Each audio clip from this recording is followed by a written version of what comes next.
미국 재무부 부장관이 북한의 거듭된 무력 시위에 대응해 추가 제재 방안을 면밀히 검토하고 있다고 밝혔습니다.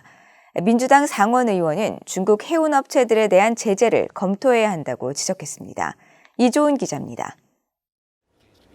미국 상원 세추리 금융서비스 소위원회의 재무부 예산안 심의 청문회에 출석한 월리 아데예모 재무부 부장관은 북한에 대한 추가 제재 문제에 대한 입장을 밝혔습니다.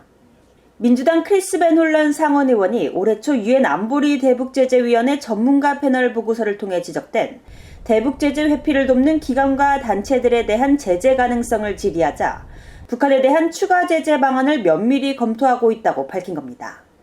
I can commit to you that our staff is looking very closely at that report, as well as any information we have, to see what we can do in terms of imposing additional sanctions on North Korea in light of their destabilizing activity.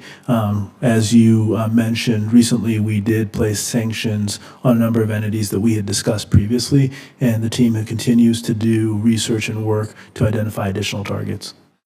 청문회를 주재한 벤 홀런 의원은 추가 대북 제재와 관련해 대북 제재 위반 혐의를 받고 있는 중국 기반 업체들에 대해 제재를 검토해야 한다고 강조했습니다.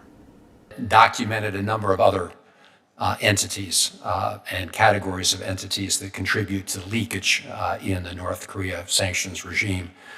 They pointed specifically to China-based entities in shipbuilding and shipping.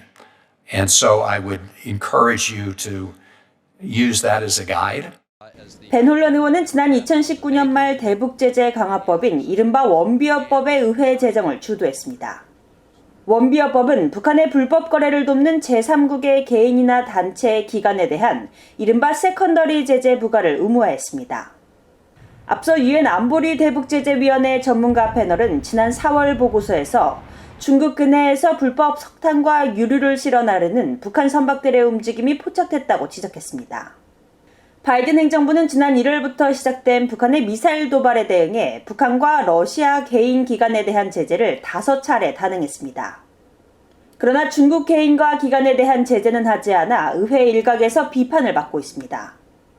북한의 핵실험 재개 가능성이 제기되는 가운데 바이든 행정부는 북한이 대화에 응할 때까지 압박을 강화하고 북한의 핵과 미사일 프로그램을 지원하는 러시아와 중국의 개인과 기관에 대해 제재할 것이라는 입장입니다.